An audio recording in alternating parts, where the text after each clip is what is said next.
Voy a tratar de hablar de eso que está entre paréntesis, de eso que tal vez se dé siempre y cuando se cumplan algunas condiciones adicionales, es decir, de aquello que probablemente pueda darse si otras tantas también se dan.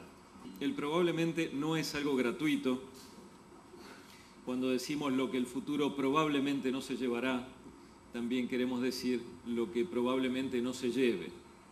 ¿Qué tiene que ver este libro con la contemporaneidad? Con eso que está sucediendo ahí afuera, con eso que le pasa a las personas todo el tiempo, con esas nuevas formas y prácticas sociales, que no tiene que ver solo con el consumo cultural, tiene que ver también y mucho con una forma de vida, con una forma de convivir y de cohabitar con una serie de factores nuevos que tienen que ver sobre todo con la urbanidad, con este fenómeno de las megalópolis, con estos enormes emprendimientos ciudadanos que hacen que vivamos trasladándonos durante gran parte de nuestra vida, aunque no lo veamos y no lo contabilicemos.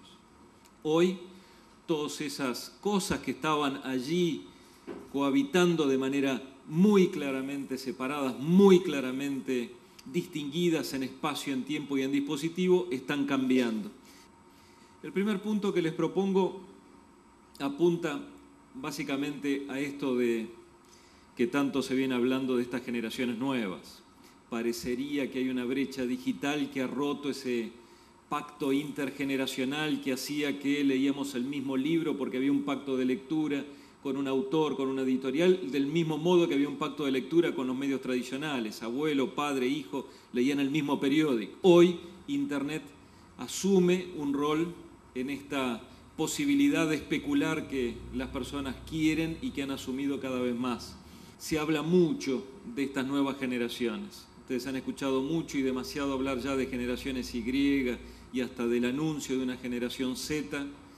Mucho se dice respecto de en qué edades se circunscriben, qué segmento etario estamos hablando. Cuando se las dice del pulgar, se está apelando a esta idea de que en lo ergonómico tienen destrezas que generaciones anteriores no tienen. Estamos hablando de personas que funcionan en relación a los contenidos y en relación a los dispositivos con una idea de lo que significa vivir en la multitarea como otros tantos a lo mejor no pudieron, no supieron, no fueron formados para. Del punto de vista de la conectividad, evidentemente viven pensando en esa hiperconectividad, ese ciudadano Wi-Fi, del cual solemos hablar, esta idea de que van corriendo detrás de ese lugar donde poder volver a estar conectados, porque estar desconectado significa estar fuera. Estas generaciones que del punto de vista de los contenidos apunta cada vez más a tener los contenidos en un sistema ubicuo. Ubicuo significa no solamente que el contenido esté disponible en todas las pantallas, sino que lo esté simultáneamente. Más aún, que si yo salgo del subterráneo y dejé de ver allí un contenido, hice stop, hice una pausa y marcó en algún lugar ese contenido para que cuando llegue a casa no tenga que volver a empezar. Recomenzaré donde lo dejé. Ubicuidad es un término que se está expandiendo, es un término que necesita reconfigurarse, asentarse en el imaginario del sector, por supuesto, y entenderse porque allí vamos. Significa generaciones que adoptan dimensiones de dispositivos diferentes, que interactúan con pantallas de otro tamaño.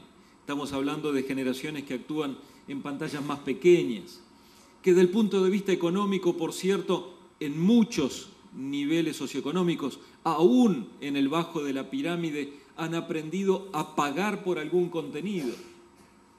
Han pagado por un wallpaper, han pagado por un ringtone, cosa que de pronto a veces uno no lo ha hecho, de uno de dos lo ha hecho. Estamos hablando de generaciones que obviamente buscan información preferentemente en la web y probablemente cada vez más lo hagan a través de videos. Como ustedes saben, estamos ya a camino a que 1 de cada 2 búsquedas en Internet a través de Google termine en un video. Eso no significa que termine en YouTube. Es muy probable que termine en YouTube. Pero lo que sí estamos diciendo es que seguro que va camino 1 de cada 2 a ver un video como resultado de una búsqueda.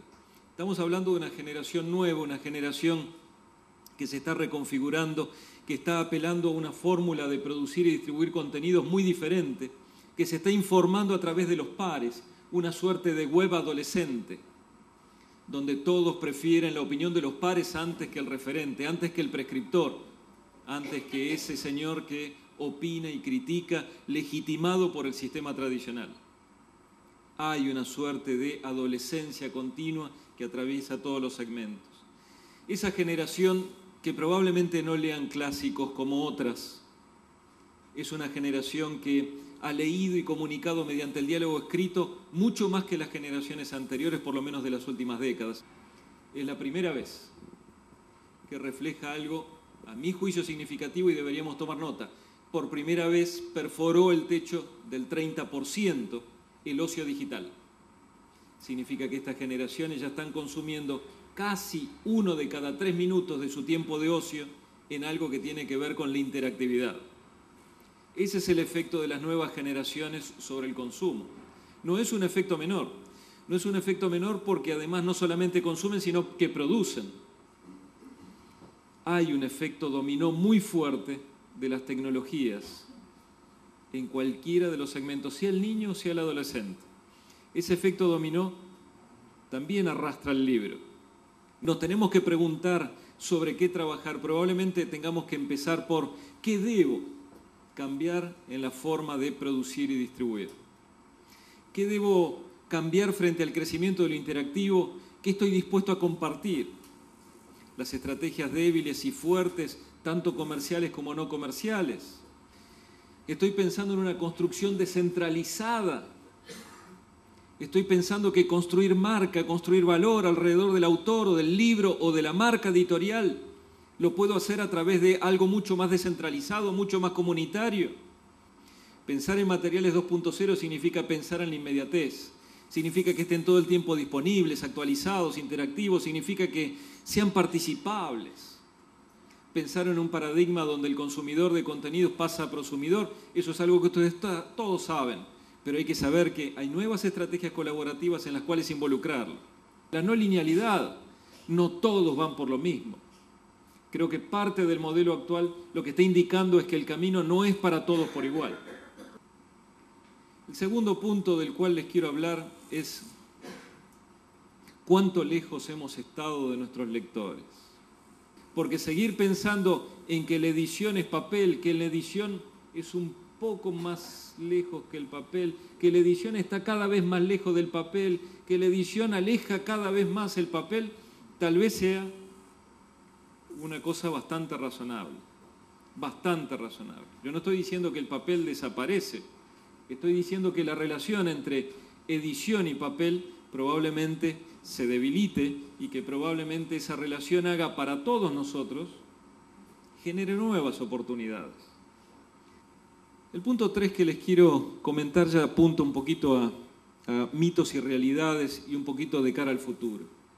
Si no exploramos nuevas fronteras, si no vamos por nuevos espacios de diálogo entre la autoría y el compartir, entre el uno y el muchos, entre lo propio y lo ajeno, es probable que el libro tal cual lo fuimos entendiendo hasta ahora tenga muchas dificultades de entenderse con esas nuevas instituciones, entre comillas, que ha generado el ecosistema cultural mediático 2.0. La multimediatización significa que el contenido está enriquecido, significa que vamos por más. Significa que si alguien no entendió, tiene la posibilidad de abrir una solapa y ver un video que completa, amplía, profundiza, explica, reexplica. Ese libro editado tiene que responder a diferentes contextos de uso. Oiga, la narrativa transmediática significa que nos sentamos a pensar desde el vamos, desde antes de que escriba el segundo capítulo. Cambiar de pantalla no es algo sencillo. No se puede cambiar de pantalla sin cambiar algo del contenido. Hay que pensar desde otro lugar. Hay que empezar a gestionar los contenidos en los nuevos medios. En los nuevos medios. Si ustedes van a competir para retener ese ojito que mira una pantalla, bueno, los chicos pueden mirar más de una, digamos, pero generalmente las personas miran de a una. Y si en esa pantalla todos compiten contra todos, hay que jugarse con las reglas que esa pantalla impone. No se puede jugar con las reglas del tenis al ping-pong. No se puede jugar con los mismos formatos en todas las pantallas. Porque no es que está asegurado el fracaso, pero es probable. Es muy probable. ¿Cuánto miró usted los títulos de los capítulos del libro? Dije bien, ¿eh? El título de los capítulos del libro. A lo mejor cada título de cada capítulo ahora es el título de una nota periodística, quiero decir. Vale lo que vale el título en una nota periodística. O usted no se ve atraído o atraída por el título de la nota periodística. Más aún, tal vez usted lee solo el título de la nota periodística. Con lo cual, no sé si ustedes miraban, seguramente lo hacían porque son súper profesionales, los títulos de todos los capítulos y apartados de los libros que editan. Ahora háganlo más. Porque cuando abra la solapa, lo que hay que hacer es cautivarlo. Porque tiene otras solapas y tiene muchos otros que están compitiendo por la misma solapa. Eso significa que hay un usuario con muchas vistas, pero un usuario con el mismo tiempo de siempre. Lo que tenemos que buscar, y termino, es estar donde tal vez no estuvimos hasta ahora. ¿Dónde está su contenido? Y bien, hay de todos los sectores. Y los tíos no pueden circular. ¿Dónde está su contenido? Hay que estar en todas las pantallas. Para este nuevo usuario hay que estar en todas las pantallas. Es fundamental, es clave. Yo no sé si eso va a dar lugar al éxito, porque nadie llegó del otro lado. Y si llegó, por lo menos no me lo contó. Yo no creo que haya llegado a nadie del otro lado. Este paradigma es un paradigma hipotético. Por eso es que hace falta un paradigma de transición, el suyo, que sea apropiado a su situación, a su contexto. Pero dese un paradigma de transición. Explore nuevas fronteras porque es la única forma de intentarlo. Muchísimas gracias.